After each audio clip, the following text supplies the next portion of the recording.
tahun kami harus beribadah secara online. Kalau kami masih bisa berkumpul bersama di rumah-Mu yang kudus ini juga bukti dari kebesaran-Mu Tuhan. Itulah sebabnya kami membawa hati kami Tuhan, kami membawa pikiran kami, bahkan kami menyerahkan ruangan ibadah ini hanya ke dalam tangan-Mu saja Tuhan. Karena kami percaya ketika Roh Kudus itu berkarya, pasti hati kami diubahkan, pasti hidup kami diubahkan. Bapa di surga, kami percaya ibadah kami pada pagi hari ini tidak sia-sia.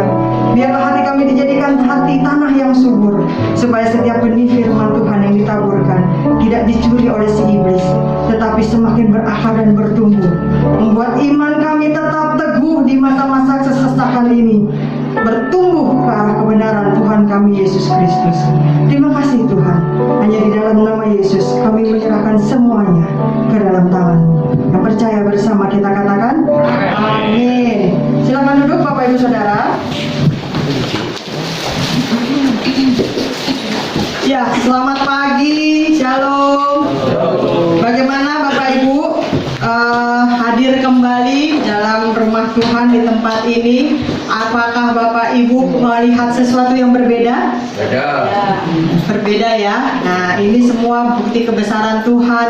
Ini semua berkat dukungan Bapak Ibu Saudara ya. Kita bergandengan tangan sehingga rumah Tuhan gereja kita Alberta bisa menjadi lebih rapi seperti sekarang ini. Kita terus dukung dalam doa, kita terus berdoa supaya semuanya bisa selesai dengan baik, tetap rapi karena masih ada beberapa hal yang perlu diselesaikan begitu ya Bapak Ibu Saudara. Nah, pagi ini ketika kita memasuki ruangan ibadah dengan penuh ucapan syukur, pagi ini ketika kita buka mata kita masih dalam kondisi sehat, mungkin kita pernah terkena COVID, tapi sekarang kita bisa menjadi survivor COVID, kita mengucap syukur, betul? Waktu pagi ini ketika kita masih bisa bangun di ranjang yang empuk, di rumah yang nyaman, kita mengucap syukur, bukan? Nah, kenapa kita mengucap syukur? Karena Matius 26 ayat 26 sampai 29, Yesus juga mengucap syukur. Kalau kita mengaku kita adalah pengikut Kristus, artinya kita juga harus mengucap syukur. Yuk kita baca dulu Matius 26 ayat 26 sampai yang ke 29. Bapak Ibu bisa mengikuti dari layar atau dari TV ya sekarang. Dan saya akan membacakan melalui Alkitab Suara.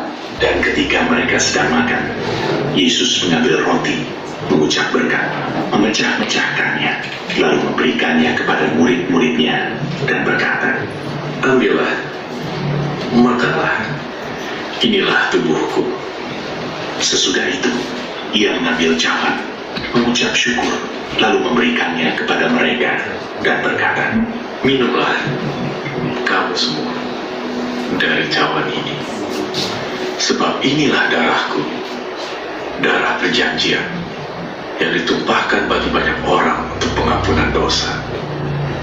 Akan tetapi aku berkata kepadamu, mulai dari sekarang aku tidak akan minum lagi hasil pokok anggur ini sampai pada hari aku meminumnya, yaitu yang baru, bersama-sama dengan kamu dalam kerajaan Bapakku." Ya, pembacaan kita sampai di situ. Nah, ini adalah suatu masa yang paling menentukan di dalam hidup Tuhan kita Yesus Kristus. Dia mengucap syukur kepada Allah Bapa. Justru kapan masa yang paling penting? Masa itu adalah di mana makan malam sebelum Yesus disalibkan. Tuhan Yesus mengajarkan kita ucapan syukur dalam segala hal, Bapak Ibu Saudara. Dan bukan cuma dalam segala hal, dalam segala waktu. Jadi ketika kita mempelajari atau kita membaca Matius 26 ayat 26 sampai 29 tadi, kita mempelajari bagaimana Yesus mengajarkan kita ucapan syukur. Nah, kalau kita membahas hal ini, kita juga akan menjumpai banyak hal yang bisa membuat kita mengucap syukur. Yuk kita lihat, apa saja yang Tuhan Yesus berikan contoh untuk kita mengucap syukur. Tuhan Yesus mengucap syukur untuk hal-hal di masa yang lalu. Maksudnya bagaimana? Tuhan Yesus bersyukur buat hikmat dan tuntutan Allah Bapa di masa yang lalu. Kalau kita buka dari Matius 11 ayat yang ke-25, Matius 11 ayat 25 berkata, "Pada waktu itu berkatalah Yesus, aku bersyukur kepadamu Bapa, Tuhan langit dan bumi, karena semuanya itu engkau sembunyikan bagi orang bijak dan orang pandai, tetapi engkau nyatakan bagi orang kecil." Nah, Bapak Ibu Saudara, menurut catatan kota Yerusalem, orang bijak dan orang pandai di sini adalah ahli-ahli Taurat dan orang-orang Farisi. Sedangkan orang-orang kecil adalah para murid. Artinya apa? Tuhan Yesus bersyukur Bapa itu memberikan hikmat para murid-muridnya yang mungkin tidak berpendidikan, yang mungkin hanya nelayan, yang mungkin dianggap orang-orang biasa, tetapi bisa percaya dan paham bahwa Yesus itu adalah guru dan Mesias. Sedangkan orang-orang jenius, orang-orang pandai, orang-orang yang berpendidikan tinggi, orang-orang yang justru terus-terusan mempelajari kitab, mereka tetap tidak percaya bagaimana Yesus itu adalah Sang Juru Selamat dan Mesias. Itu adalah berkat Tuhan yang harus kita syukuri. Nah, kita juga harus bersyukur untuk berkat-berkat Tuhan di masa lalu kita. Misalnya apa? Pengampunan dosa kita. Bapak Ibu Saudara, kita semua pasti punya dosa ya. Walaupun mungkin kita banyakkan di rumah selama masa pandemi ini, tapi pikiran kita bisa tetap kemana-mana. Ngapain aja tuh orang-orang tuh, ngapain aja tuh gini. Nah, itu udah pikiran jahat, bisa membuat kita berdosa. Kita perlu pengampunan dosa setiap hari, setiap saat, Bapak Ibu Saudara. Bukan cuma waktu minggu pertama. Kalau Bapak Ibu Saudara ingat bagaimana khotbah PDP PAU pada tanggal 31 Oktober kemarin, seringkali katanya gereja-gereja jemaatnya datang ramai pada minggu pertama. Karena apa? Ada perjamuan kudus, ngaku dosa, semua disucikan. Iya, setelah itu minggu kedua, ketiga, keempat, dan seterusnya berbuat dosa lagi. Bukan seperti itu. Tetapi kita minta ampun sungguh-sungguh dengan pengampunan dosa kita dan tidak melakukannya lagi. Jangan kita meremehkan berkat Tuhan.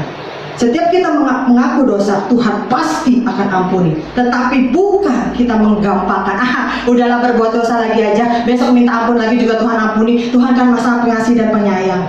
Mazmur 103 ayat 2 sampai yang ketiga berkata, pujilah Tuhan hai jiwaku, dan janganlah lupakan segala kebaikannya. Dia yang mengampuni segala kesalahanmu. Ini kalau soal lupa itu udah bawaan orok sifat manusia, Bapak Ibu Saudara. Nggak usah diajarin, orang pasti lupa, udah built in dari sononya. Makanya pemazmur bilang, pujilah Tuhan, jangan lupakan segala kebaikannya. Karena dari dulunya manusia itu gampang lupa. Hal-hal yang menyakitkan hati, hal-hal yang nggak enak itu 7 turunan, 8 tanjakan, 9 tikungan, dia nggak bakal lupa. Tapi kalau orang berbuat baik, hal-hal yang baik gampang banget dilupakan. Itu sifat manusia. Makanya kita perlu bersyukur setiap kali kita mengaku dosa, Tuhan terus nggak bosan-bosan ngampunin dosa kita. Kemudian kita bersyukur untuk masa lalu, apalagi kesembuhan penyakit kita. Bapak Ibu Saudara, ketika kita mengalami sakit tumor, ketika kita mengalami sakit kanker, kemudian Tuhan sembuhkan, dan kita bilang haleluya, puji Tuhan. Waktu kita sakit kepala doang, Tuhan sembuhkan. Kita bilang apa? Biasa sakit kepala minum Panadol juga sembuh, gak perlu Tuhan. Padahal sakit kepala juga sama, gak enaknya. Dan kalau kita bisa sembuh sakit kepala atau sakit gigi itu juga karena Tuhan yang menyembuhkan. Bukan cuma penyakit-penyakit yang besar, bukan cuma penyakit-penyakit yang parah, tetapi hal-hal kecil juga Tuhan berikan kesembuhan di dalam hidup kita. Dan itu juga perlu kita ucapkan syukur. Waktu kita pilek, orang seringkali bilang, pilek mah gampang. Tapi kalau pilek gak sembuh-sembuh, cukup menyiksa juga kan Bapak Ibu Saudara. Jadi sinus, jadi busuk dan sebagainya, mesti disedot operasi dan berulang-ulang seperti itu. Jadi artinya kalau kita sakit pilek aja bisa sembuh, itu juga anugerah Tuhan. Yang lebih ekstrim lagi, Bapak Ibu Saudara pernah sakit gatal, digigit nyamuk atau digigit serangga, itu aja bisa sembuh, itu juga berkat Tuhan. Ada banyak orang yang ternyata digigit binatang dan kemudian jadi borok, jadi besar, nggak sembuh-sembuh, harus berobat ke sana kemari. Artinya apa? Digigit nyamuk aja bisa sembuh, itu juga anugerah Tuhan. Kita harus bersyukur atas doa-doa kita. Setiap hari kita berdoa ya, jangan bilang setiap hari deh, setiap saat mungkin kita berdoa. Waktu makan deh, cara gampangnya ya Bapak Ibu Saudara. Kita berdoa supaya apa? Kalau kita beli makanan dari luar, biar Tuhan kuduskan, Tuhan sucikan, dijauhkan dari segala macam sakit penyakit. Ada yang lebih ekstrim lagi, supaya makanan ini menjadikan kita sehat, bisa tetap langsing begitu ya, makan tapi mau tetap langsing begitu kan. Nah, kita berdoa untuk hal itu. Jawaban atas doa kita Tuhan selalu berikan. Masalahnya kadang kita engah atau enggak. Bahkan tanpa berdoa pun Tuhan memberikan apa yang kita butuhkan. Mazmur 116 ayat ke-1 sampai yang kedua berkata, aku mengasihi Tuhan sebab Ia mendengarkan suaraku dan permohonanku, sebab Ia menyendengkan telinganya kepadaku, maka seumur hidupku aku akan berseru kepadanya. Bapak Ibu Saudara, Menyendengkan telinga itu biasanya dilakukan oleh orang yang akrab, oleh orang yang saling punya ikatan emosional. Gak mungkin kita akan mau menyendengkan telinga berdekat-dekatan dengan orang yang baru kita kenal atau orang yang tidak terlalu akrab. Pasti kita akan punya jarak yang lebih jauh. Apalagi sekarang social distancing, begitu kan? Nah, Tuhan mau menyendengkan telinganya. Dia mendengarkan suara kita, dia mendengarkan permohonan kita. Walaupun kadang-kadang kita ngambek, Tuhan mana nih, udah berdoa-doa kok belum dijawab. Sebenarnya mungkin Tuhan sudah memberikan jawaban atas doa kita, kitanya yang gak ngeh. Waktu kita berdoa di malam hari sebelum tidur, Tuhan tolong lindungin ya, supaya saya bisa tidur dengan aman, nyaman. Besok pagi waktu kita bangun, ingat untuk berdoa. Lupa, udah biasa lah ya, ingatnya apa, hari Senin, hari Selasa, hari Rabu, hari Kamis, udahlah setiap hari begitu, biasa aja, besok juga pasti bangun lagi. Kalau kita pasti bisa bangun pagi, itu juga merupakan jawaban doa kita. Kalau Bapak Ibu Saudara bisa pulang pergi dari kantor atau dari tempat tujuan kita dalam kondisi selamat, itu juga jawaban atas doa-doa kita. Peristiwa yang belum lama berlalu dan masih hangat mungkin diingatan kita, yaitu peristiwa kecelakaan yang hebat. Siapa? Vanessa Angel. Siapa sih yang menduga baru Instastory mau kemana nih kita? Ternyata tidak pernah sampai di tujuannya. Apakah dia pernah berpikir untuk berdoa sebelum dia mengadakan perjalanan? Mungkin ya, menurut iman dan kepercayaannya masing-masing. Seperti kita ketika kita akan keluar rumah. Tapi kalau kita masih bisa kembali lagi ke rumah kita, berkumpul lagi dengan keluarga kita, tanpa ditodong, tanpa dirampok, atau tanpa dibegal, dalam kondisi selamat, tidak kekurangan suatu apapun, itu juga jawaban atas doa-doa kita. Kalau usaha kita masih bisa bertahan sampai saat ini, walaupun mungkin tidak senyaman seperti sebelumnya, bahkan mungkin Tuhan memberikan ide-ide baru untuk usaha dan rencana di masa yang akan datang, itu juga jawaban atas doa-doa kita.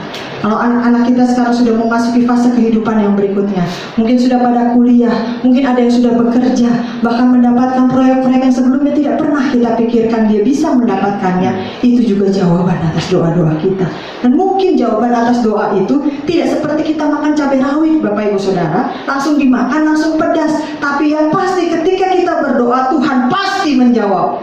Masalahnya jawabannya adalah ya, tidak, atau tunggu. Kalau jawabannya ya, artinya doa kita sesuai dengan kehendak Tuhan. Kalau jawabannya tidak, percaya Tuhan pasti mengganti dengan yang lebih baik. Karena doa kita kurang baik menurut pandangan Tuhan. Tuhan kasih yang lebih cocok, Tuhan kasih yang lebih baik. Kalau jawabannya tunggu, artinya belum saatnya. Nggak jadi kebaikan buat kita kalau Tuhan kabulkan doa itu saat ini. Jadi kalau Tuhan menjawab doa kita, kita harus mengucap syukur. Tuhan Yesus mengajar kita, ucapkan syukur untuk hal-hal di masa lalu, untuk hal-hal yang sudah terjadi di dalam hidup kita. Yang kedua, Tuhan Yesus mengajar kita untuk mengucap syukur untuk berkat di masa sekarang. Jangan terus hidup di masa lalu, jangan terus mengucapkan tentang berkat di masa lalu, mengucap syukur untuk masa lalu. Masa sekarang juga kita perlu mengucap syukur. Tuhan Yesus mengucap syukur untuk berkat yang ada di tangannya. Ini kisah 5 roti dan 2 ikan. Kalau kita buka Yohanes 6 ayat yang ke-11, Yohanes 6 ayat yang ke-11 saya bacakan. Lalu Yesus mengambil roti itu, mengucap syukur dan membagi-bagikannya kepada mereka yang duduk di situ. Demikian juga dibuatnya dengan ikan-ikan itu sebanyak yang mereka kehendaki. Nah, Bapak Ibu Saudara, Tuhan Yesus mengajar kita ucapkan syukur untuk berkat saat ini. Maksudnya apa? Yang ada pada saat itu di tangan Yesus adalah 5 roti dan 2 ikan. Ketika Yesus ada di tangannya 5 roti dan 2 ikan, dia gak bilang nanti aja mengucap syukurnya kalau ikannya udah jadi banyak, nanti aja mengucap syukurnya kalau mujizat udah terjadi, nanti aja mengucap syukurnya kalau orang-orang udah pada kenyang. Tidak, tetapi berkat yang dia terima di tangannya sekarang, 5 roti dan 2 ikan yang kelihatannya pun cuma sedikit, itu dia ucapkan syukur dulu, karena dia percaya itu berkat dari Allah Bapa. Kalau saya ulangi ayat ini dengan versi yang mudah dibaca, menjadi begini. Yesus mengambil roti itu, lalu mengucap syukur, kemudian Yesus membagi-bagikan roti itu kepada orang banyak yang duduk di situ. Demikian pula dengan ikan-ikan itu. Yesus memberi makan orang banyak itu sampai kenyang. Berapa porsinya kenyang. Beda-beda Bapak Ibu Saudara. Mungkin ada yang porsi kenyangnya 10 ekor ikan, mungkin yang porsi kenyangnya 5 ekor ikan, mungkin 2 ekor ikan. Tapi yang pasti semua orang yang hadir di situ makan sampai kenyang menurut porsinya masing-masing. Nah, banyak orang seperti pepatah, mengharap burung di udara, punai di tangan dilepaskan. Nanti aja mengucap syukur kalau saya dapat proyek yang gede itu. Kalau yang ini mah biasa, nggak perlu pertolongan Tuhan juga saya bisa. Ini kan saya pintar nego, saya pintar ngomong. Nanti kalau saya ujian dapat itu tuh beasiswa, baru saya mengucap syukur sama Tuhan. Kalau ujian begini mah biasa, karena saya cerdas, karena saya pintar. Bapak Ibu Saudara, seringkali kita lupa bahwa berkat apapun yang kita terima saat ini ada di dalam tangan kita. Itu adalah anugerah Tuhan. Saya berikan sebuah ilustrasi. Manusia seringkali pengennya yang lebih terus. Suatu kali ada sebuah toko yang menjual istri. Menjual istri, ya namanya juga ilustrasi begitu ya. Nah, toko ini baru dibuka, di mana para pria yang single bisa memilih wanita untuk dijadikan istrinya atau dijadikan pasangannya. Di antara instruksi-instruksi yang ada di pintu masuk, terdapat instruksi yang menunjukkan bagaimana aturan main di dalam toko tersebut. Kamu hanya dapat mengunjungi toko ini 1 kali, nggak boleh bolak-balik. Jadi 1 kali saja kesempatannya. Toko ini terdiri dari 6 lantai, di mana setiap lantai akan menunjukkan kelompok calon istri. Kamu dapat memilih wanita di lantai tertentu atau lanjut ke lantai berikutnya, tapi tidak boleh turun lagi. Jadi kalau dari lantai 1 naik ke lantai 2, lanjut, nggak boleh balik lagi, begitu ya, sampai keluar 1 arah, one way. Lalu seorang pria pergi ke toko istri yang baru dibuka itu. Dia pergi untuk mencari calon istri.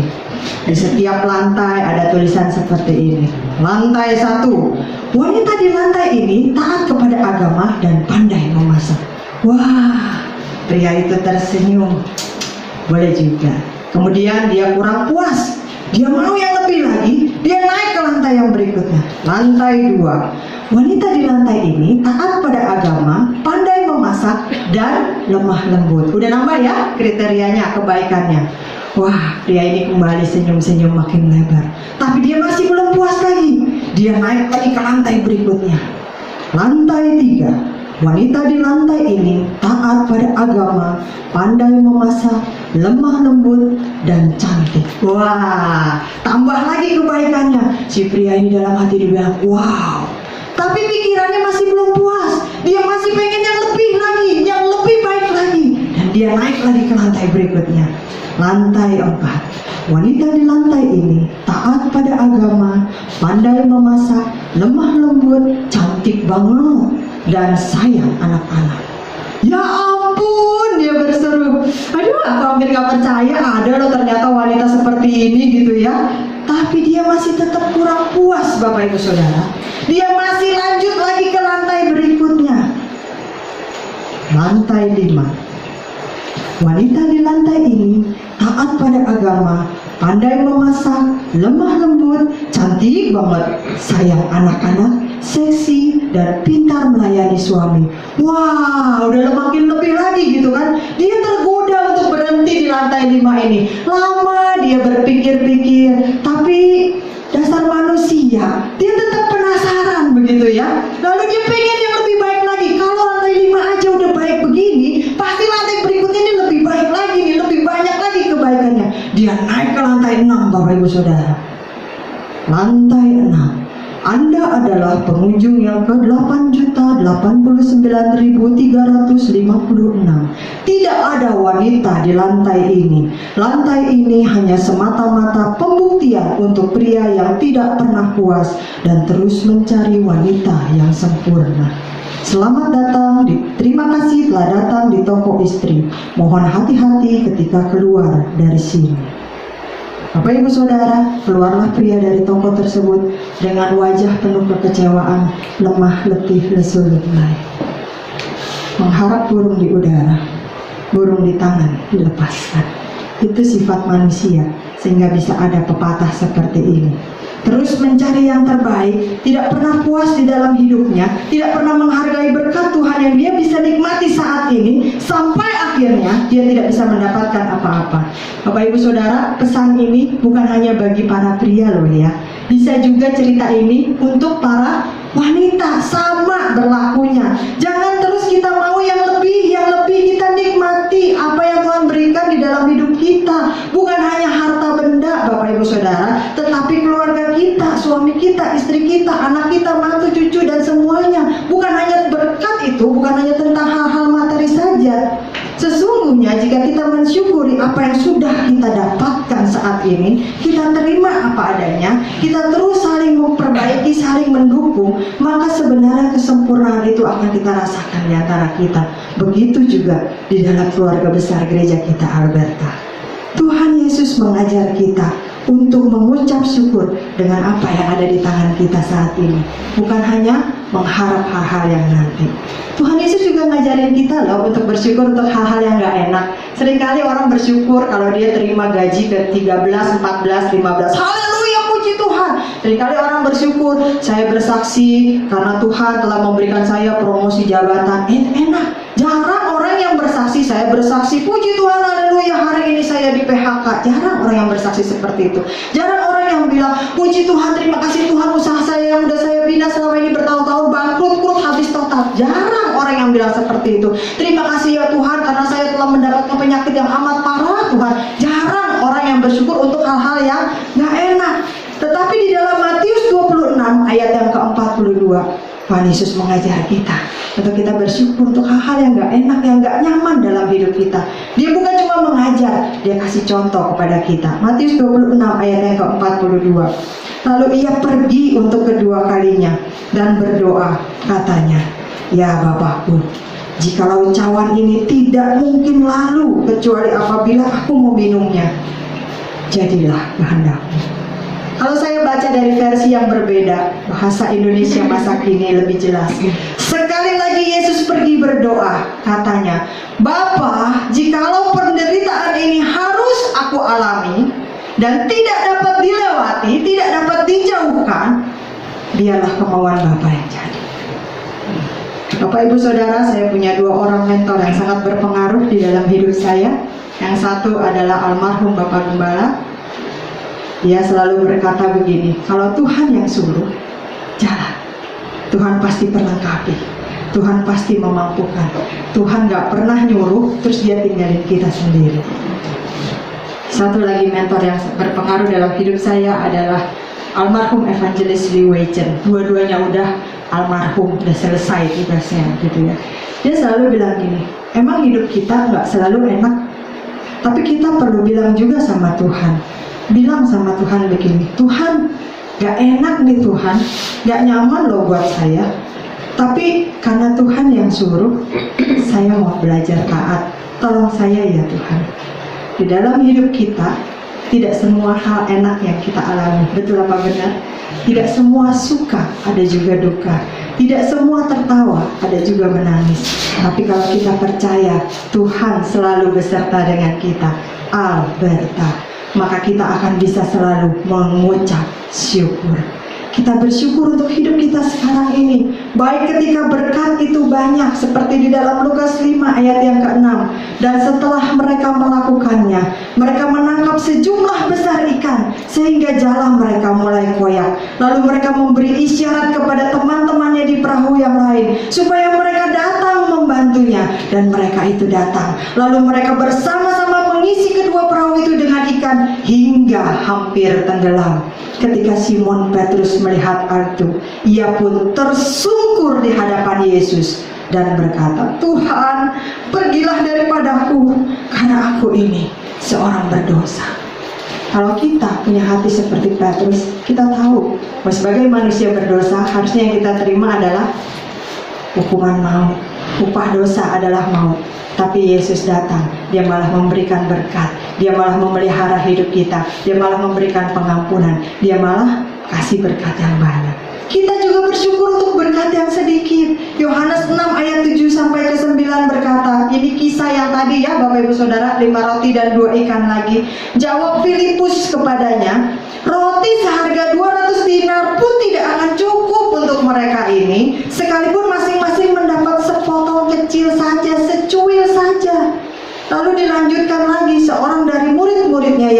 Andreas, saudara Simon Petrus berkata kepadanya, "Di sini ada seorang anak yang mempunyai 5 roti jelai dan 2 ikan. Tetapi apa artinya itu untuk orang sebanyak ini?" Kalau kita tidak bisa bersyukur dengan berkat Tuhan yang ada sekarang, berkat yang sedikit ini tidak menjadi manfaat buat kita. Kita tahu Filipus ngomong seperti itu. Kita tahu saudara Simon Petrus, si Andreas ngomong seperti itu. Tetapi Yesus tidak terpengaruh dengan hal itu, Bapak Ibu Saudara. Kalau Bapak Ibu Saudara baca dalam Yohanes 6 itu, Yesus bilang, "Siniin, suruh orang banyak itu duduk. Bawa sini 5 roti dan 2 ikan itu." Lalu dengan apa yang berkat dia ada di tangannya, yang Tuhan kasih sekarang, dia mengucap syukur kepada Allah Bapa. Pada saat itu, mujizat terjadi. Bapak Ibu Saudara mau mujizat terjadi? Mengucap syukur dulu dengan berkat yang ada di tangan kita. Jangan terus-terusan mengharap burung yang di udara punah di tangan dilepaskan. Kita juga bersyukur untuk penderitaan dan masalah kita, Bapak Ibu Saudara. Roma 12 ayat 12 berkata, "Bersukacitalah dalam pengharapan, sabarlah dalam kesesakan, dan bertekunlah dalam doa." Gimana caranya? Suruh sukacita lagi susah begitu kan? Suruh sabar dalam kesesakan bisa. Caranya dibalik, Bapak Ibu Saudara. Bertekun dulu di dalam doa.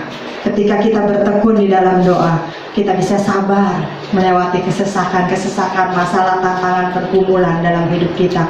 Kalau belum bisa, terus berdoa, minta sama Tuhan. Karena doa itu adalah kekuatan kita yang bisa kita lakukan kapan saja, di mana saja. Kalau udah sabar, pasti kita bisa bersukacita. Paradigma kita diubahkan, hati kita dibuat lega. Jadi bertekun dalam doa, kita pasti bisa sabar dalam kesesakan, dan akhirnya bersukacita sambil terus berharap kepada Tuhan. Tuhan Yesus mengajar kita dalam segala kondisi, segala keadaan mengucap syukur. 1 Tesalonika 5 ayat yang ke-18 berkata, "Mengucap syukurlah dalam segala hal, sebab itulah yang dikehendaki Allah di dalam Kristus Yesus." Kenapa kita mengucap syukur? Karena Tuhan yang mau. Kenapa kita jalani maunya Tuhan? Karena kita anak-anak Tuhan, kita pengikut Tuhan, kita melakukan apa yang disuruh oleh Tuhan kita. Amin, Bapak Ibu Saudara. Yang terakhir, Tuhan Yesus mengucap syukur, mengajar kita mengucap syukur untuk hal-hal yang akan datang. Apa sih hal-hal yang akan datang? Dalam menghadapi sengsara di kayu salib, Yesus telah melihat hal-hal indah yang menanti dia. Yesus tidak lagi melihat penderitaan, Yesus tidak lagi melihat kayu salibnya, tetapi Yesus melihat hal-hal yang indah yang sudah disiapkan bagi dia waktu nanti dia kembali kepada Bapa. Yohanes 17 ayat 11 berkata, "Dan aku tidak ada lagi di dalam dunia, tetapi mereka," saya, Bapak Ibu dan Saudara, "masih ada di dalam dunia ini. Dan aku datang kepadamu, ya Bapa yang kudus, peliharalah mereka dalam namamu, yaitu namamu yang telah Engkau berikan kepadaku, supaya mereka menjadi satu, sama seperti dengan kita." Ketika dia menghadapi salibnya, ketika dia menghadapi penderitaannya, dia melihat hal-hal yang lebih indah di sana. Dan dia juga berdoa supaya kita tetap kuat, supaya kita tetap teguh, supaya kita tetap sabar, dan bisa menikmati juga hal-hal yang dia nikmati, yang sudah disediakan bagi kita. Apa sih hal-hal yang disediakan bagi kita? Makan buah kehidupan yang kedua. Wahyu 2 ayat yang ke-7 berkata, "Siapa bertelinga, hendaklah ia mendengarkan apa yang dikatakan Roh kepada jemaat-jemaat. Barang siapa menang, dia akan kuberi makan dari pohon kehidupan yang ada di taman Firdaus Allah." Itu yang menanti kita. Cuma itu aja? Ada lagi. Kita akan bebas dari kematian yang kedua. Wahyu 2 ayat yang ke-11 berkata, "Siapa bertelinga, hendaklah ia mendengarkan apa yang dikatakan Roh kepada jemaat-jemaat. Barang siapa menang, ia tidak akan menderita apa-apa oleh kematian yang kedua." Ada lagi? Ada. Berkat yang menanti kita ketika kita kembali kepada Bapa ada lagi. Mana dan baju putih. Wahyu 2 ayat yang ke-17 berkata, "Siapa bertelinga, hendaklah ia mendengarkan apa yang dikatakan Roh kepada jemaat-jemaat. Barang siapa menang, kepadanya akan kuberikan mana yang tersembunyi, dan aku akan mengaruniakan kepadanya batu putih yang di atasnya tertulis nama baru, yang tidak diketahui oleh siapapun selain oleh yang menerimanya." Udah 3. Cukup. Ada lagi berkat yang harus kita syukuri, karena berkat itu sudah disiapkan bagi kita ketika kita pulang ke rumah Bapa nanti. kuasa atas bangsa-bangsa. Wahyu 2 ayat 26 berkata, dan barang siapa menang dan melakukan pekerjaanku sampai kesudahannya, kepadanya akan kukaruniakan kuasa atas bangsa-bangsa. Ada lagi yang lebih hebat dari itu Bapak Ibu Saudara. Pengakuan di hadapan Allah Bapa. Wahyu 3 ayat yang kelima. Barang siapa menang, ia akan dikenakan pakaian putih yang demikian. Aku tidak akan menghapus namanya dari kitab kehidupan, melainkan aku akan mengaku namanya di hadapan Bapakku dan di hadapan para malaikatnya, dan seterusnya. Dan yang paling hebat Bapak Ibu Saudara, kita akan diangkat duduk bersama-sama dengan Kristus di tahtanya. Wahyu 3 ayat yang ke-21 berkata, barang siapa menang, ia akan kududukan bersama-sama dengan aku di atas tahtaku, sebagaimana aku pun telah menang dan duduk bersama-sama dengan Bapakku di atas tahtanya. Nah, Bapak Ibu Saudara, Yesus mengajar kita bukan hanya untuk berkat yang sudah kita nikmati di masa lalu kita mengucap syukur, bukan hanya berkat di masa sekarang kita mengucap syukur, tetapi juga mengucap syukur untuk berkat yang akan datang. Karena walaupun kita belum pulang ke rumah Bapa, tapi sudah disediakan berbagai macam berkat, fasilitas yang ada di sana. Dan itu semua perlu kita syukuri. Kenapa? Karena itu hanya bisa dinikmati oleh orang-orang yang sungguh-sungguh percaya dan menerima Tuhan Yesus Kristus sebagai Tuhan dan Juru Selamat satu-satunya, dan tetap setia di masa hidupnya. Bapak Ibu Saudara, Tuhan Yesus Kristus tidak pernah memerintahkan sesuatu yang tidak bisa kita lakukan. Bahkan di dalam Korintus dikatakan pencobaan-pencobaan yang kita alami adalah pencobaan biasa yang tidak akan melebihi kekuatan kita. Masing-masing kita ukurannya. Mungkin ada yang bisa menanggung penderitaan 10 kilo, mungkin ada yang hanya cuma 10 ons, tapi masing-masing kita itu tidak akan pernah melebihi kekuatan kita. Bahkan Tuhan Yesus lebih dulu melakukannya, mencontohkannya bagi kita. Bukan omdo, bukan hanya sekedar mengajar, bukan hanya sekedar menyuruh, bukan hanya sekedar memberi perintah, tetapi dia mempraktekannya lebih dulu. Dia juga menyertai kita supaya kita bisa melakukannya. Termasuk juga dalam hal mengucap syukur, yang emang Bapak Ibu Saudara gampang-gampang susah buat dilakukan, karena hidup kita dinamis sebagai manusia. Tapi percayalah, selama Allah beserta dengan kita, pasti kita bisa melakukannya. Bersama Yesus kita pasti bisa. Tanpa Yesus kita pasti gagal. Mari kita ikuti contoh Tuhan Yesus yang mengajar kita untuk selalu mengucap syukur untuk hal-hal berkat di masa lalu, berkat di masa sekarang, dan juga berkat di masa yang akan datang yang akan kita terima nanti. Amin Bapak Ibu Saudara. Mari kita sama-sama berdiri. Kita akan masuk ke dalam perjamuan kudus.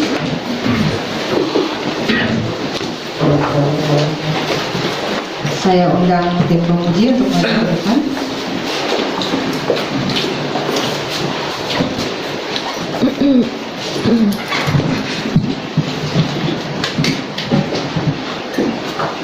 Mari kita berdoa untuk pendoakan firman Tuhan sebelum saya serahkan kepada Ibu Gembala. Bapa di dalam surga, terima kasih pagi ini kami boleh mendengarkan sebagian kecil dari firman-Mu Tuhan. Kami diajar, diingatkan lagi untuk kami bisa mengucap syukur untuk hal-hal berkat yang kami terima di masa yang akan lalu.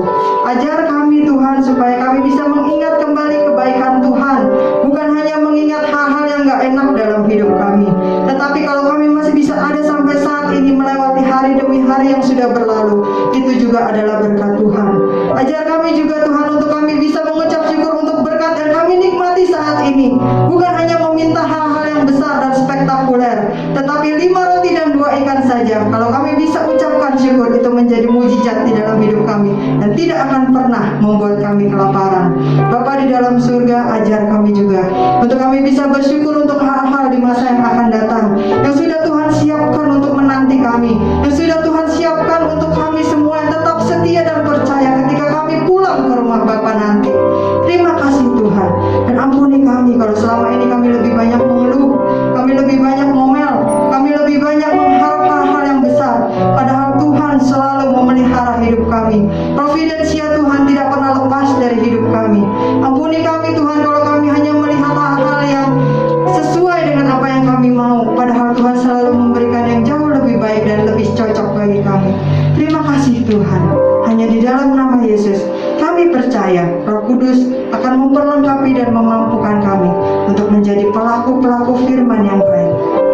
hanya sekedar pendengar saja. Dalam nama Yesus kami berdoa dan bersyukur.